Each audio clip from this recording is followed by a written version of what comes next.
Hello everyone, welcome to my YouTube channel origin coaching. तो आज हम लोग क्लास 10th का साइंस का क्यूज देख रहे हैं। तो आप जानते ही हैं किस में आंसर देना है, कमेंट बॉक्स में देना है। ओके, तो क्या करना है, तो एक इम्पोर्टेंट मैसेज है आपके लिए कि इसके बाद मैं आप लोग को फिजिक्स का न्यूमेरिकल बताऊंगा। ओके, तो पहले कुछ 50, 50 या 40 क्वेश्चन हो जाए ऑब्जेक्टिव। तो चलिए, पहला क्वेश्चन है कि देखिए स्क्रीन पे आ रहा है कि किसी दर्पण के सामने, एक प्रकार से क्यूज है कि किसी दर्पण के सामने किसी वस्तु को रखने पर उसका प्रतिबिंब वास्तविक उल्टा आकार में कुछ छोटा बनेगा। प्रकाश का परावर्तन जो चैप्टर है, शायद चैप्टर नंबर 10 है। ओके, तो उसमें देखिए दिया होगा कि किसी दर्पण के सामने किसी वस्तु को रखने पर उसका प्रतिबिंब कैसा बनता है जब वास्तविक उल्टा और आकार में छोटा बनेगा। तो क्या होता है कि उत्तल दर्पण होता है कि अवतल दर्पण होता है कि समतल दर्पण होता है कि इनमें से कोई नहीं होता है। आप कमेंट बॉक्स में लिखिएगा। ओके, दूसरा क्वेश्चन क्या है कि क्या दिया है, देखिए कि एक लेंस के सामने रखी वस्तु का प्रतिबिंब उसी लेंस के वस्तु की अपेक्षा 3 गुनी दूरी पर बनता है। प्रतिबिंब का आवर्धन ज्ञात कीजिए, या आवर्धन क्या होगा। क्या बोला है कि एक लेंस है। ओके, एक लेंस है, उसके सामने रखे कोई कुछ प्रतिबिंब है। ठीक, जैसे मान लीजिए ये कैमरा है जिससे बन रहा है, और ये कोई क्या है, प्रतिबिंब है। तो जो उसके अपेक्षित 3 गुनी दूरी पर है, ये इन दोनों के बीच है, वो 3 गुनी क्या है, दूरी पे है, मतलब थोड़ा लंबाई इसका 3 गुना है। तो प्रतिबिंब का आवर्धन क्या होगा। तो स्वाभाविक सी बात है, आप बताइएगा कितना होगा, कि क्या होता है, उसका 2 गुना होता है या 3 गुना होता है, बताइएगा कमेंट बॉक्स में। देखिए, तब तीसरा क्वेश्चन क्या है, स्क्रीन पे आ रहा है।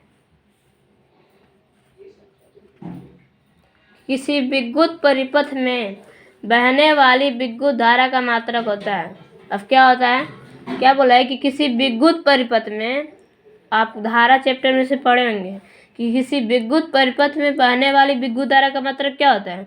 स्वाभाविक सी बात है भाई, मुझे भी आंसर पता है, तो आप लोग को क्यों नहीं पता होगा। क्या होता है, कमेंट बॉक्स में। ओके, और चौथा आ रहा है स्क्रीन पे।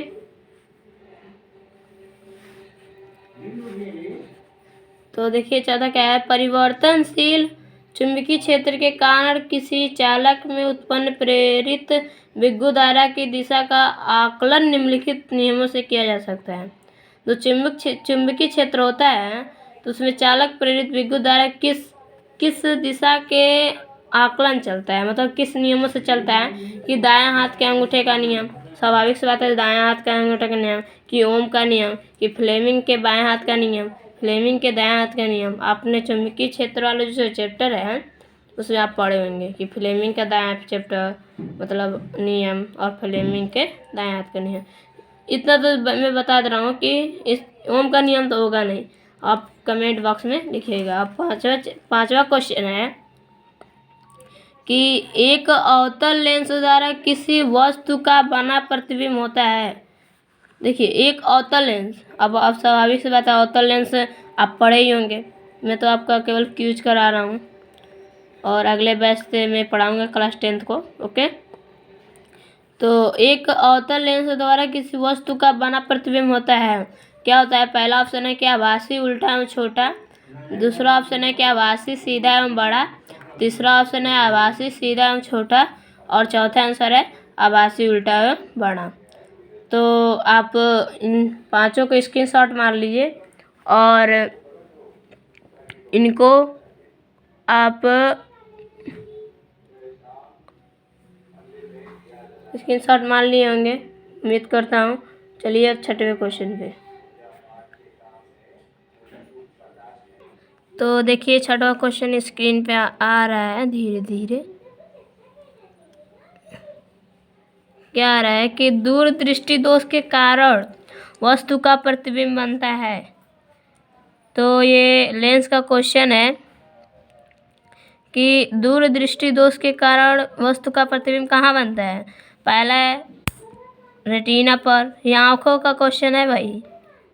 अब दूरदृष्टि दोष वाले में मत चल जाना कि क्या दूरदृष्टि दोष है कि कहाँ प्रतिबिंब बनता है, वो आँखों में प्रतिबिंब बनता है। तो पहला है कि रेटिना पर, दूसरा है रेटिना से आगे और तीसरा है रेटिना से पीछे। इसमें एक और है ऑप्शन जो नहीं लिख पाऊँगा या नहीं लिख पाया होऊंगा।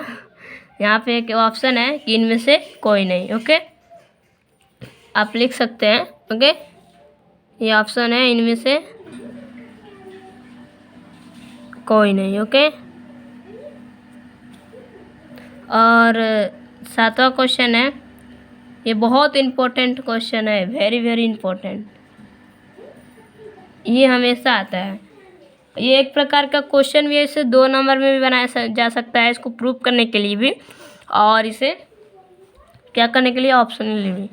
तो देखिए क्या बोला है कि 2 चालक तार हैं जिनके पदार्थ, लंबाई तथा व्यास समान है, तो किसी विद्युत परिपथ में पहले श्रेणी क्रम में जाता है। ठीक, श्रेणी क्रम में स्वाभाविक सी बात है, श्रेणी क्रम क्या होता है, ये कोई ए और बी है, ये ए बी, ठीक, ये श्रेणी क्रम में है। ओके, फिर क्या बोला है कि कोई मतलब परिपथ पे एक श्रेणी क्रम में क्या जा रहा है, धारा जा रहा है या विद्युत धारा जा रहा है। कोई विद्युत परिपथ है, परिपथ जो रास्ता, तो उसमें पहले श्रेणी क्रम में जा रहा है, ठीक, फिर समांतर क्रम में जा रहा है, फिर समांतर क्रम में जा रहा है। ये क्या है, समांतर क्रम में जा रहा है, क्योंकि ये देखिए ये दोनों क्या है, आपस में क्या है, समांतर है। ओके, और एक में संयोज हो जा रहे हैं, तो में उस उत्पन्न ऊष्मा का अनुपात होगा। तो आप आंसर बताइएगा कि इसका उत्पन्न ऊष्मा क्या होगा। मैंने तो आपको थोड़ा हिंट दे दिया। ओके, तो आप 7वें क्वेश्चन को इम्पोर्टेंट मानकर चलिए, ये हो सकता है तो आपको वार्षिक परीक्षा में आ सकता है। ओके, तो इसे इम्पोर्टेंट पे रखिए। ओके, ये भी आता है लेकिन बस घुमा के आता है। ओके, ध्यान दीजिएगा। और ये है 8वां क्वेश्चन कि बिजली के बल्ब का तंतु फिलामेंट बना होता है। क्यों बना होता है भाई, क्योंकि बिजली का बल्ब जो होता है उसमें आप स्वाभाविक सी बात है तंतु या फिलामेंट का तत्व पाया जाता है। तो उसमें क्या होता है, नाइक्रोम होता है या स्टील का होता है या टीन का होता है कि टंगस्टन का होता है। ये तो हर एक मतलब हो, ये हमारे सामाजिक व्यवहार से जुड़ा है, इसे भी इम्पोर्टेंट कर सकते हैं आप। ओके, तो 3 क्वेश्चन को हमेशा याद रखिएगा और ख़ासकर इन 3 क्वेश्चन को आप कमेंट बॉक्स में ज़रूर लिखें। ओके, तो आप जितने हमारे इस यूट्यूब चैनल से क्या हैं, समर्थ हैं, तो अगर इस यूट्यूब चैनल को origin coaching, okay, origin coaching को आप शेयर करिए और सब्सक्राइब कीजिए, ठीक। और एक और है कि फिजिक्स न्यूमेरिकल कराया जाए कि मैथ का इम्पोर्टेंट क्वेश्चन कराया जाए। ओके, तो फर्स्ट या सेकंड आप इसमें लिख सकते हैं कि फर्स्ट ऑप्शन क्या है और मैथ इम्पोर्टेंट आप लिख सकते हैं कि जितने अधिक बच्चे बताएंगे कि फिजिक्स का न्यूमेरिकल कराया जाए कि मैथ का इम्पोर्टेंट क्वेश्चन। तो आपके लिए 2 वीक का समय है। ओके, तो आज 9 तारीख है, तो 9 में आप 2 वीक जोड़ लीजिए, कितना होगा। ओके, मान के चलिए 1 दिसंबर से आपकी क्लासेज इन दोनों में से कोई भी चलेंगी। ओके, तो थैंक यू।